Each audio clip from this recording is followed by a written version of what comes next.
The United States is moving to formally abandon the World Health Organization.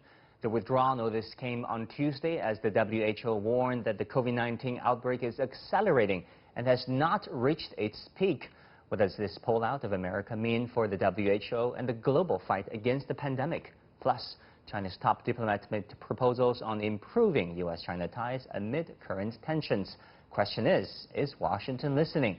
For all that and more, I'm pleased to be joined by my guests. They are from Beijing, by phone, Dr. Zhao Hai, Research Fellow from the Chinese Academy of Social Sciences, and from Washington, D.C., Rick Dunham, Co-Director of Global Business Journalism Program at Tsinghua University, and from Beijing, our friend, our current affairs commentator, Einar Tengen.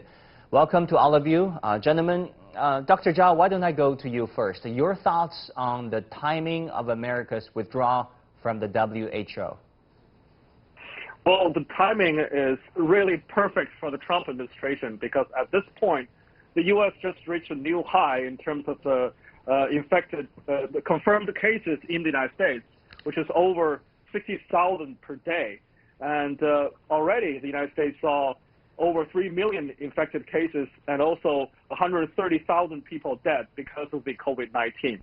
At this point, President Trump and his administration decided to withdraw from the World Health Organization, the only international organization that can coordinate the global fight against this novel coronavirus.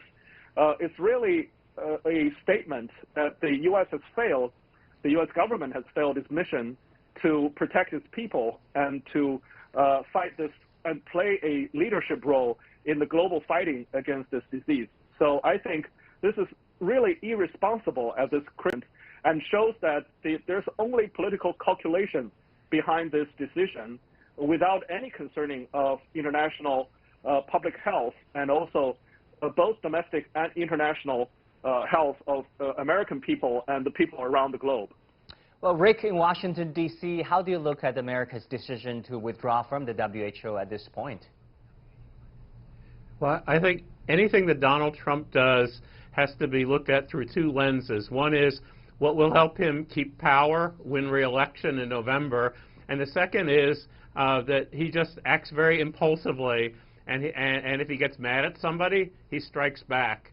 And so that's how I look at it. I mean, this is unprecedented, the idea that a nation would withdraw from the WHO. It's also highly questionable that Donald Trump has the legal authority. And I think we may see that tested in the U.S. courts, whether he unilaterally can make this decision. Well, Einar, in Beijing, let's talk about some specifics. The Trump administration claims the WHO is controlled by China. The organization is not doing this job. That's why, the White House decided to withdraw from it. How do you look at those arguments? Well, this is classic gaslighting. I mean, Donald Trump, the bigger the lie, the harder it is to disprove. So he had 4 different counts where he said that, everything from everybody knew about it because Lancet had published an article, which the editor of Lancet said, no, we did not. He then went on to say that, China controls the WHO. Kind of interesting since half of the staff are American. They're not based in China. They have offices in Malaysia and Switzerland. He just kind of goes on this kind of things. But this is part and parcel of this O'Donnell and Associates big book coronavirus plan to re-elect the president and a Republican Senate. And that is, do not defend the incompetency of Donald Trump. The handling of this, which has resulted in 5% of the world's population being, over 1/4 of the deaths, tremendous numbers, even more of the infections. It's all about attack China. And the WHO is part of the domino effect because Donald Trump was praising China. He wants to believe that he wants to be able to say that he was misled, that the WHO was the evil empire that was pulling the strings, and he was just simply duped by them. So he wants to throw away. Wait a minute, because President Trump himself echoed what WHO said, praised about China on the good job that China has done to contain the COVID-19 himself, right? He tweeted at least 15 times praising China. Yes, of course, and that's why he needs to have a whipping boy, a scapegoat, and to say that, oh, I was only saying that because the WHO misled me. Now, every single one of the things that he said has been disproven. Unfortunately, what Donald Trump relies on is repeating the same lies, making up more, and then attack, attack, attack. Never accept responsibility, just go forward with this idea that once he can knock down the WHO, anything the WHO finds, including exonerating China, he can then say, well, they're under the control, that's why I got rid of them, that's why I'm not going to give them any money. So, I mean, Donald Trump is in very aggressive campaign mode. He is way behind in the polls.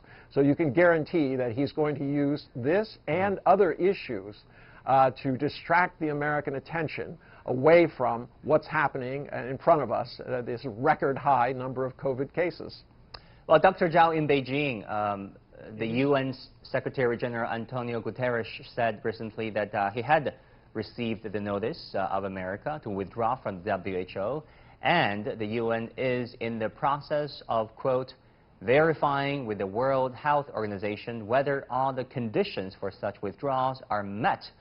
Those conditions include giving a one-year notice and fully meeting the payment of assessed financial obligations.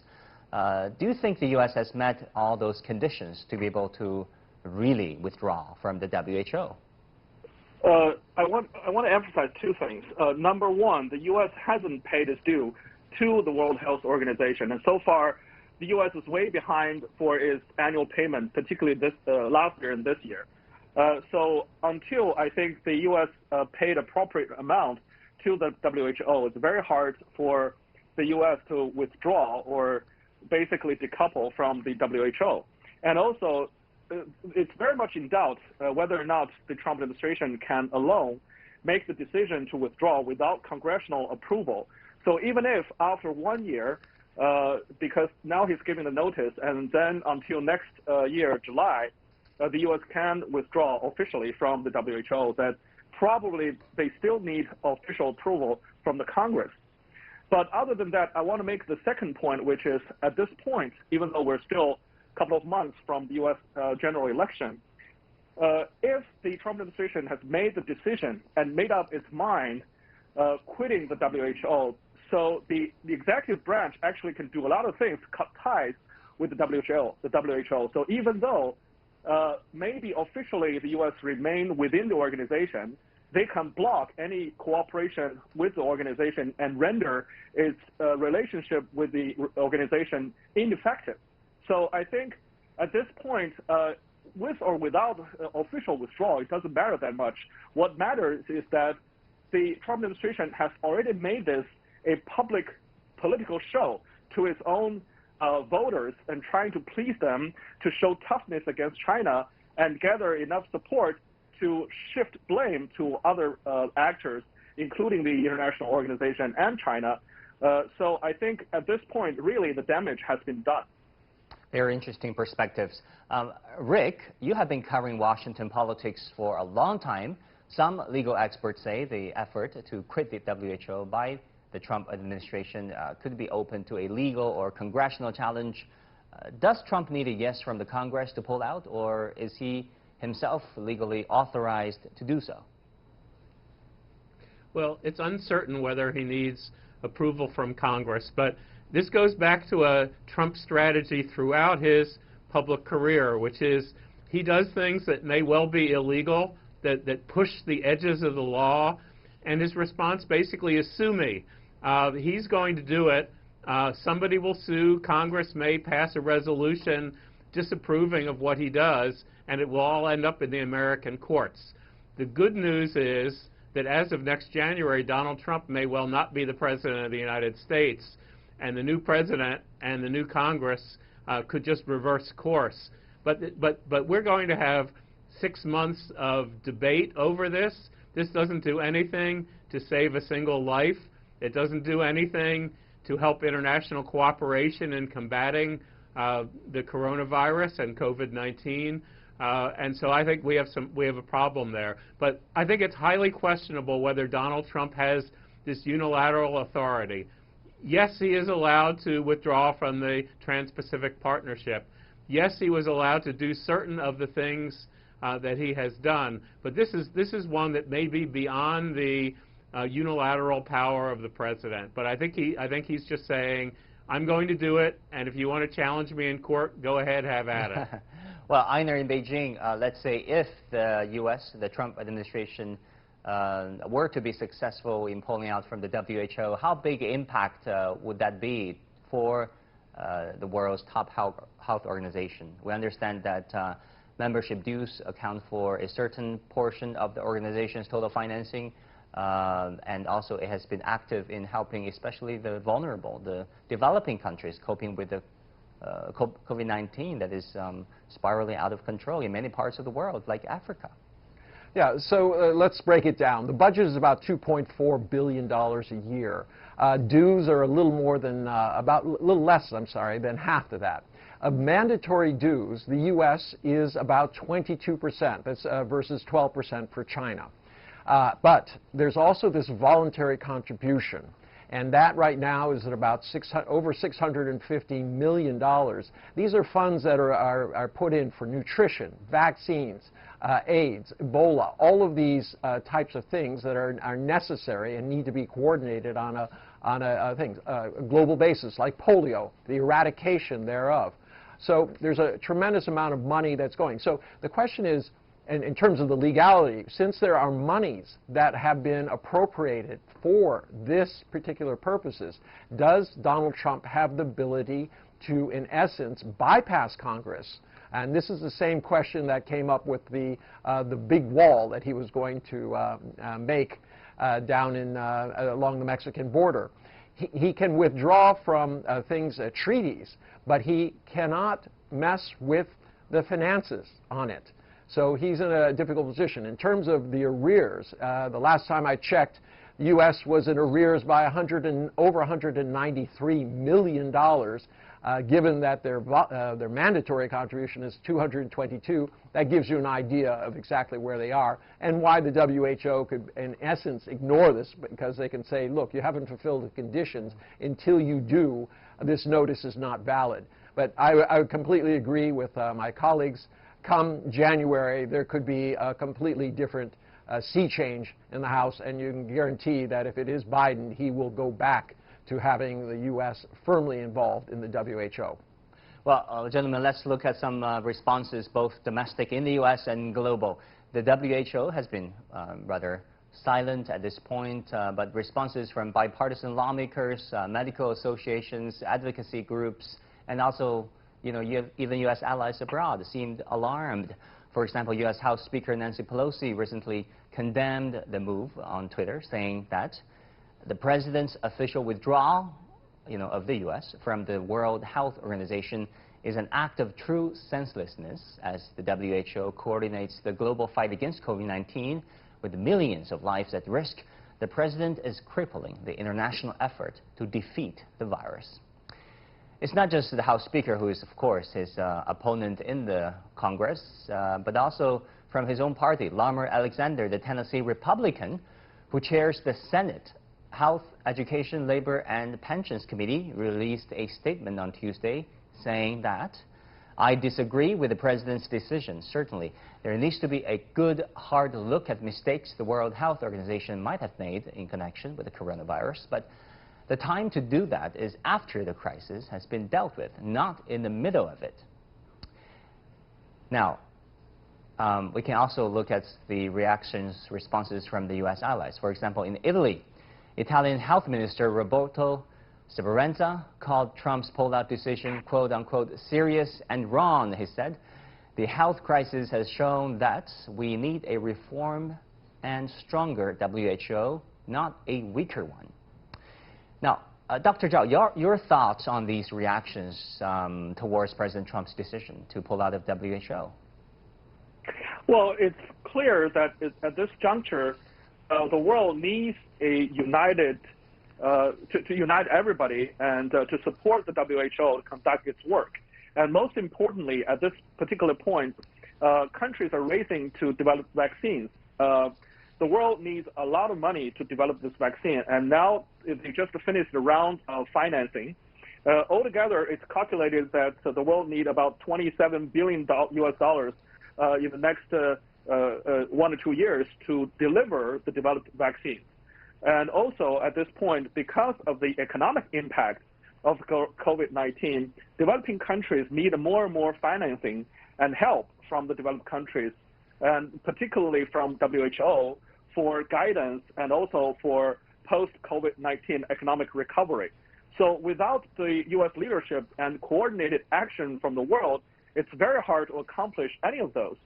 So I think it's very important to notice that with the absence of the U.S., other countries is rightfully angry and outraged by this action of the Trump administration.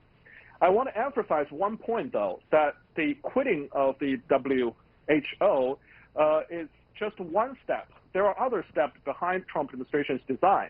They wanted to change from multilateral organization to bilateral relationship because that way they can recover the money and use the money as leverage to pressure other countries to conform with the U.S.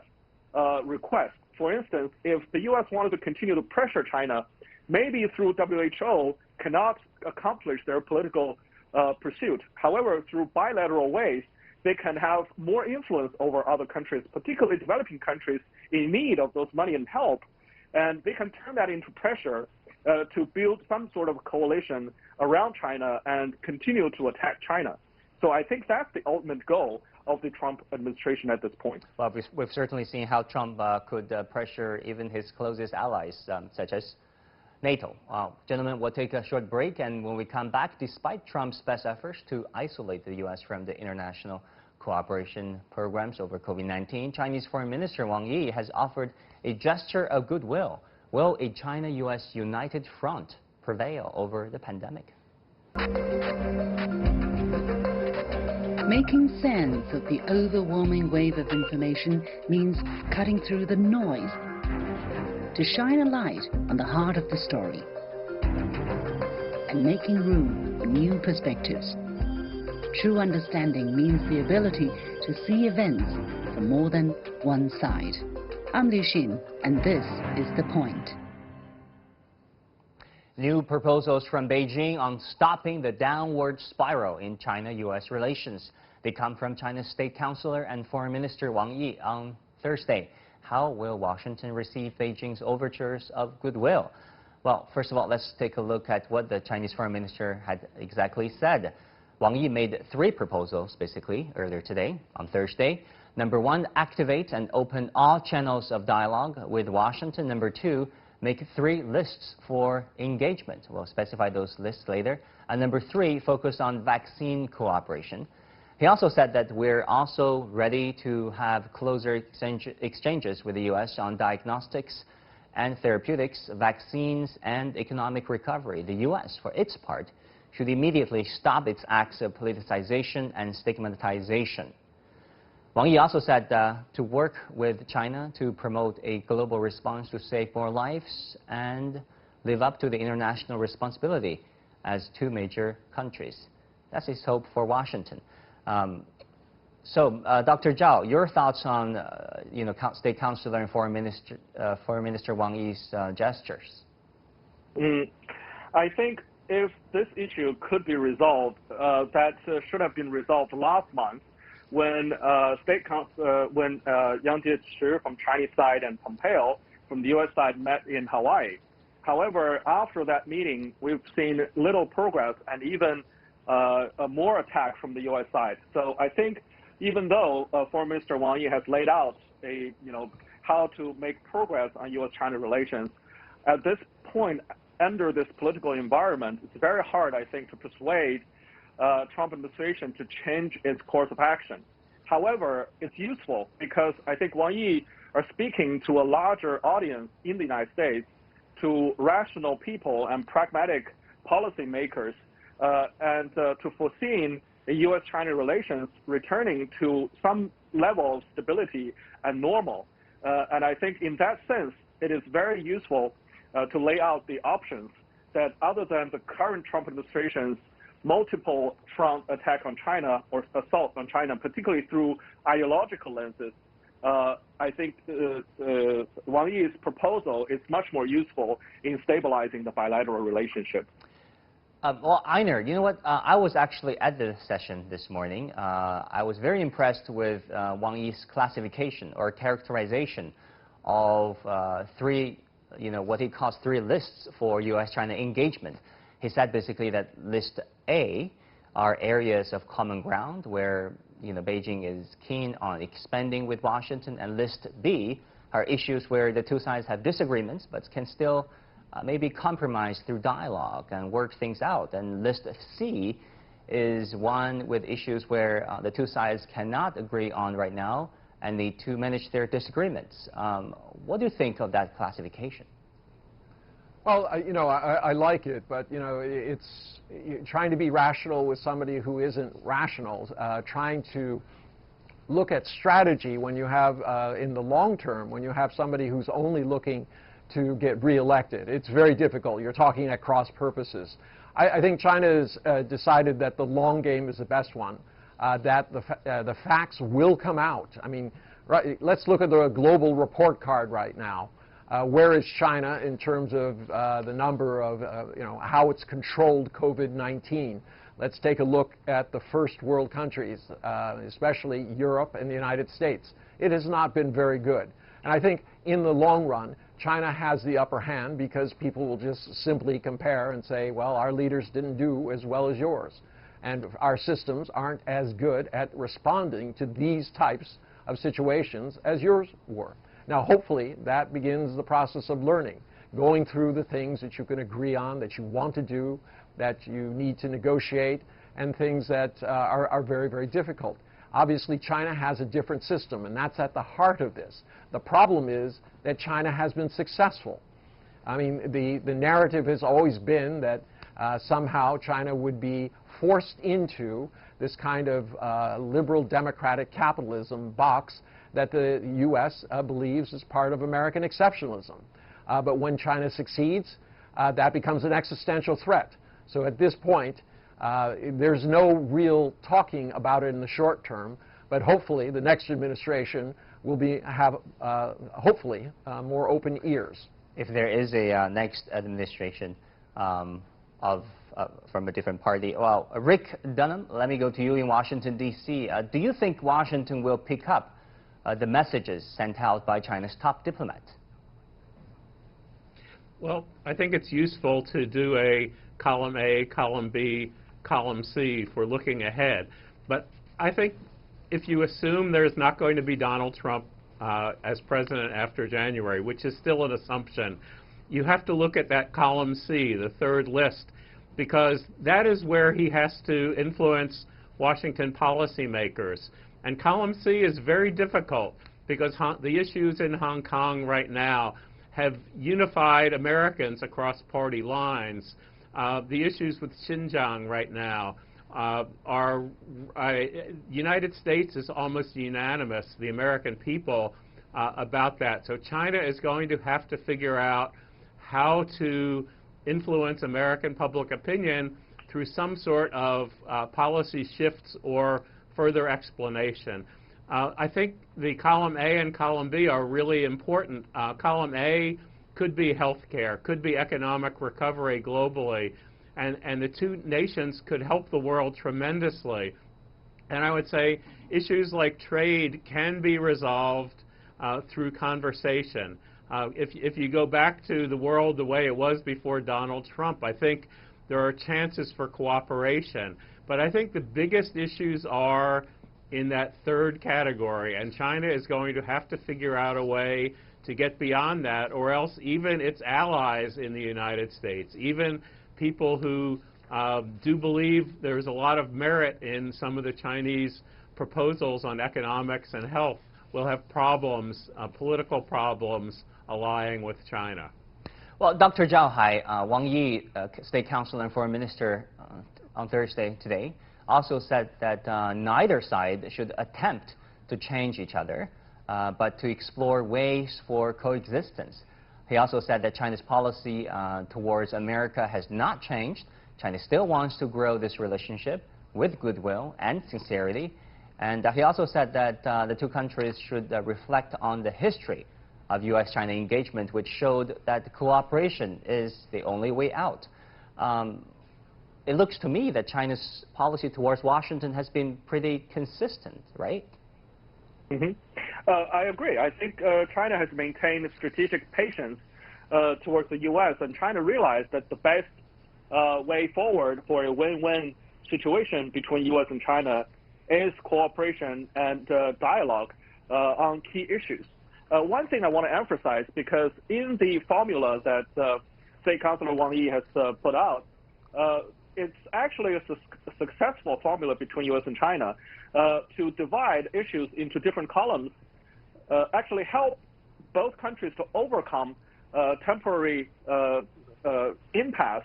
And that's the successful formula that gives the agreement between the two sides on the first phase one trade deal. That's how the U.S. and China did it, by dividing issues and put them into phases.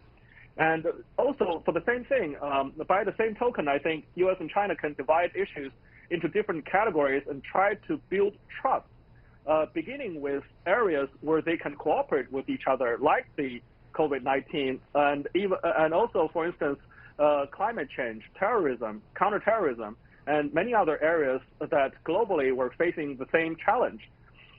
Same thing, I think, without looking at each other only through the ideological perspective, both sides can choose to cooperate on practical and pragmatic areas where they have many, many common interests.